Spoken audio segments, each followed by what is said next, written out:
আপনাদেরকে আজকে হিপনোটাইজড হলে কেমন লাগে সেটা অনুভব করাবো। এবার আস্তে আস্তে আপনার চোখটি বন্ধ করুন। Hypnosis is real, but can hypnotize you. Hypnotize you. Hypnotize you. Now you see me মুভির এই ফেমাস সিন আমরা অনেকেই দেখেছি। চোখের দিকে তাকাতে বললো, স্ন্যাপ করলো, ব্যাম, হিপনোটাইজড। অ্যান্ড তারপর দেখা গেল ওই মহিলা কথাই বলতে পারছে না। একটু পর আবার স্ন্যাপ করলো, এবার সে সব ভুলেই গিয়েছে। এটা তো একটা মুভির কাহিনী। 2018-তে WCL এর এক প্রোগ্রামে ক্রিস জোন্স 3জন রিয়েল অডিয়েন্সকে ধাপা ধাপ হিপনোটাইজ করে ফেলে ইন লাইভ টেলিভিশন। জাস্ট চিন্তা করেন, রাস্তা দিয়ে হেঁটে যাচ্ছেন এবং হঠাৎ কেউ আপনার কানের কাছে এসে কয়েকটা কথা এবং তুড়ি মেরে আপনাকে নিজের বশে নিয়ে আসলো। জিনিসটা খুবই ভয়ঙ্কর, to be honest. Talk show, movie, TV series, documentary, magic show, entertainment মিডিয়ার এমন কোনো সেক্টর নেই যেখানে হিপনোটিজম জায়গা পায়নি। ইভেন বিশ্বের অনেক সিক্রেট সার্ভিসেও এই হিপনোটিক থেরাপির বিভিন্ন রূপ ব্যবহার করে এসেছে বলে শোনা যায়। বাট এই জায়গাতেই আসে কিছু প্রশ্ন। টিভিতে আমরা যা দেখি সেগুলো আসলে কতটুকু সত্য? একজন মানুষকে হিপনোসিসের মাধ্যমে পুরোপুরি নিজের বশে আনা কি আসলেই সম্ভব? আজকের ভিডিওতে কোনো গাঁজাখড়ি কিংবা অতিরঞ্জিত আলাপ করব না। সঠিক ব্যাখ্যা এবং বৈজ্ঞানিক বিশ্লেষণে বোঝার চেষ্টা করব, is hypnosis real and can you really be hypnotized? Hypnosis isn't just a fun trick. It can lead to loss of control, false memories, and even unwanted behaviors in the wrong hands.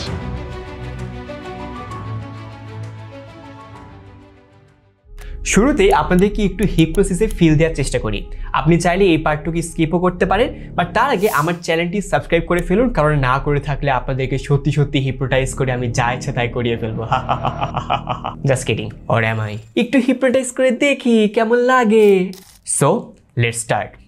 একদম relax হয়ে বসুন এবং আপনার স্ক্রিনের দিকে আপনার চোখ ঠিক মাঝখানটায় ফিক্স করে রাখুন।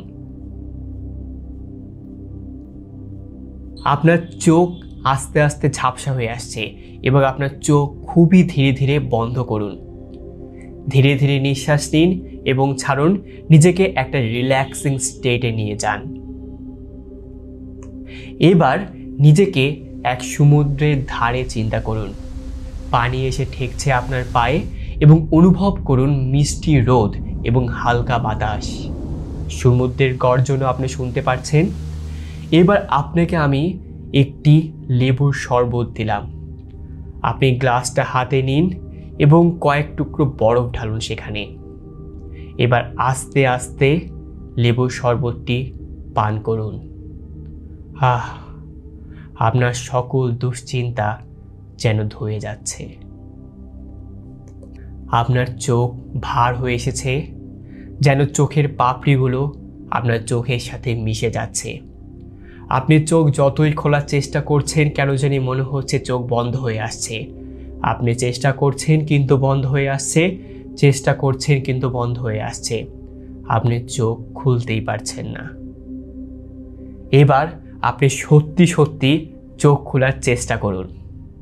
চেষ্টা করুন, চেষ্টা করুন। Everythings fine.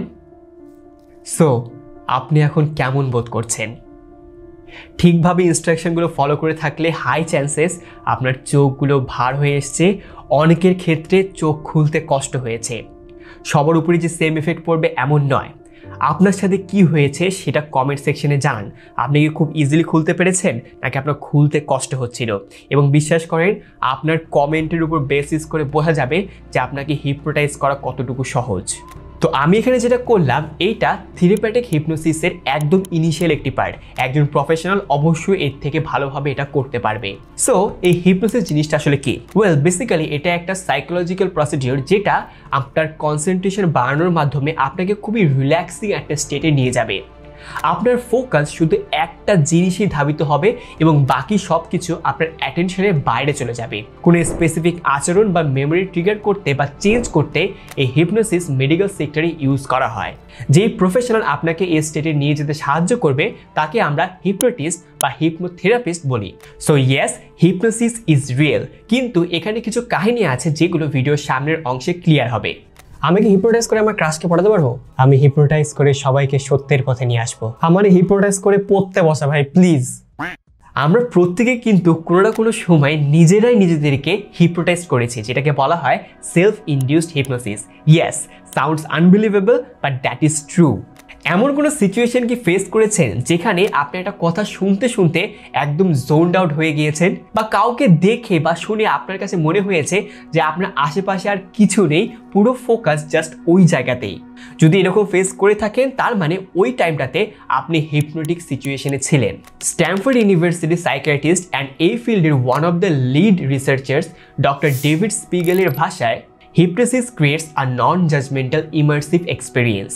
আমাদের আজকের দিনে আমরা যে পরিমাণে স্ট্রেস ফিল করি তার বড় একটি পোর্শন আসে আমাদের পিয়ার্স বা কলিগ বা রিলেটিভদের জাজমেন্টাল নেচারের কারণে। অ্যান্ড হিপনোসিস দিয়ে সাইকোথেরাপিস্টরা ট্রাই করে আমাদের ব্রেনকে এই জিনিসগুলোর সাথে কোপ করার ability there.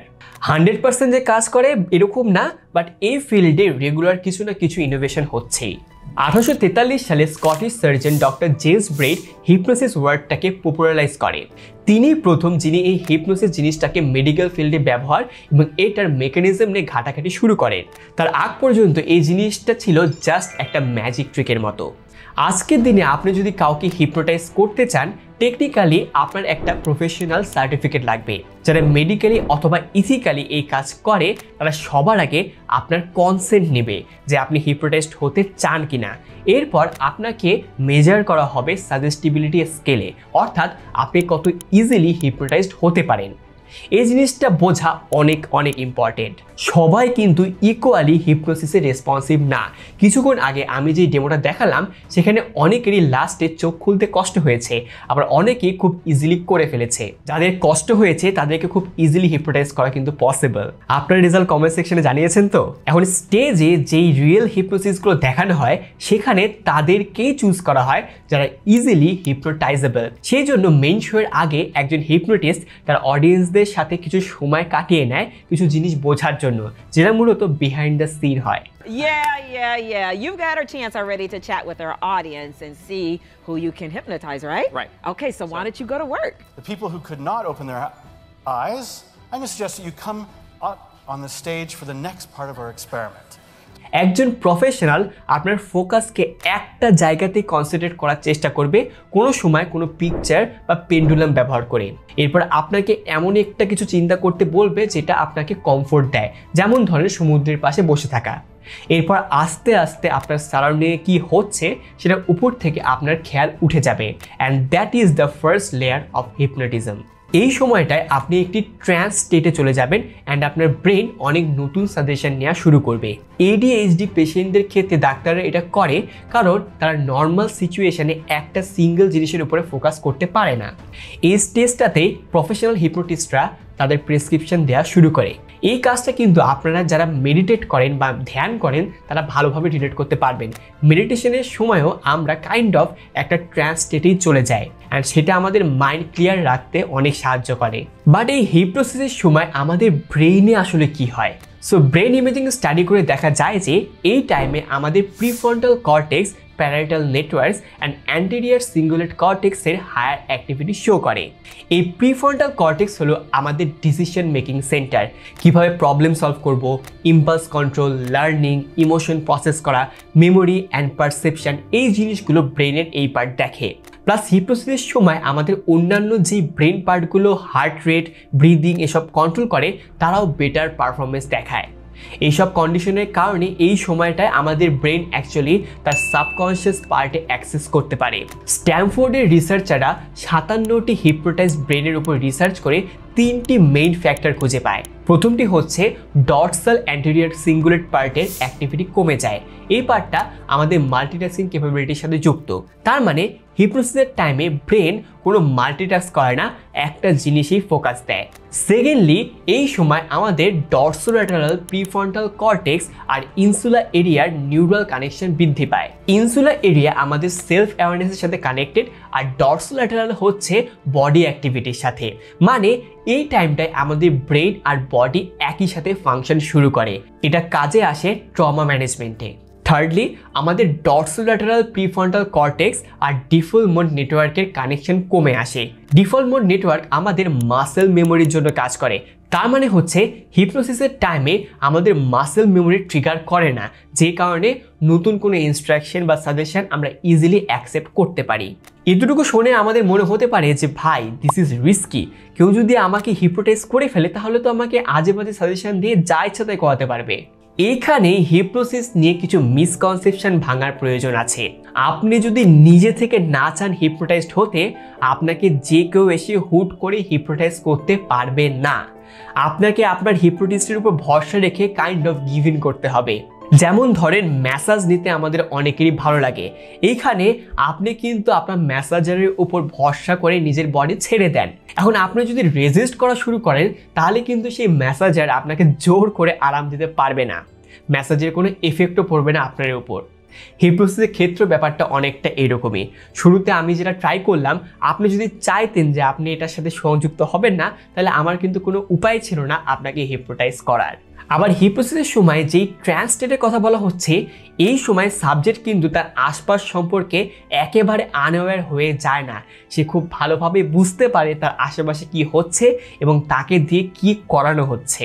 Now, do they look like they're sleeping? And I'm going to suggest to you that they are actually awake and alert. If you can hear my voice and you know what's going on, you have the power to lift a finger on your right hand. You can do that now. If you can hear my voice, you can lift a finger on your right hand. Although you are more open to suggestion during hypnosis, you still have free will and moral judgment.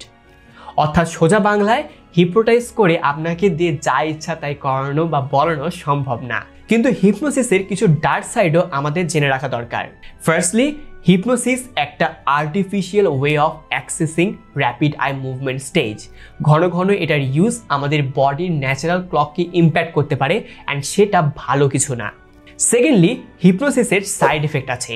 Extreme fatigue, antisocial behaviour, attention deficit, panic attack, confusion, delusional thinking, dizziness, insomnia সহ অনেক কিছুই। And বিভিন্ন সিচুয়েশানে এসব বিভিন্ন factor কাজ করতে পারে। Thirdly, আমরা যেমন স্বপ্নে দেখা জিনিস অনেক কিছুই মনে রাখতে পারি না, হিপনোসিসের পরও কিন্তু সেম জিনিস হতে পারে, বাট আমাদের সাবকনশিয়াস এগুলো রেজিস্টার করে রাখে। এই কারণে ডাক্তাররা হিপনোথেরাপিতে কি কি সাজেস্ট করা হয়েছে তার একটা ফিজিক্যাল কপি রাখে। আপনি যদি কখনো হিপনোথেরাপি নেন, অবশ্যই সেটা ফিজিক্যাল কপি কালেক্ট করবেন এবং মিলিয়ে দেখবেন যা যা আপনার মনে আছে তার সব কিছু সেখানে আছে কিনা। প্রতিটি হিপনোসিস সেশনের পর একটা সেলফ ইভ্যালুয়েশন করতেই হবে আপনাকে। আর আপনার মনে যদি সন্দেহ থেকে থাকে, কোনো অবস্থাতেই স্টেজ হিপনোসিসে অংশগ্রহণ করবেন না। এটা খুবই রিস্কি হতে পারে, কারণ অডিয়েন্সদের মজা দিতে গিয়ে হিপনোটিস্ট ইথিক্যাল বাউন্ডারিজ ক্রস করে ফেলতেই পারে। সো ইন কনক্লুশন, হিপনোসিস আসলেই সত্য এবং আপনাকে হিপনোটাইজ করাও পসিবল, কিন্তু মুভি সিরিজে যেরকম অতিরঞ্জিতভাবে দেখানো হয় সেটা পসিবল না। কেউ হুট করে এসে আপনাকে হিপনোটাইজ করে ঘুম পাড়িয়ে দিতে পারবে না। Just to let everybody know, we were about 20 minutes in a room working. This is not something I can do. I can walk up to you on the street and do that. I wouldn't be here now. I'd be buying lottery tickets, a lot of them. I'm not kidding. So আজকের ভিডিওর এই পর্যন্তই। ভিডিওটি ভালো লেগে থাকলে একটি like দিয়ে দিন, আপনার বন্ধুদের সাথে শেয়ার করুন এবং এরকমই আরও ইন্টারেস্টিং ভিডিও পেতে আমার চ্যানেলটি সাবস্ক্রাইব করে রাখুন। দেখা হচ্ছে পরের কোনো ভিডিওতে, ততদিন ভালো থাকবেন। টাটা।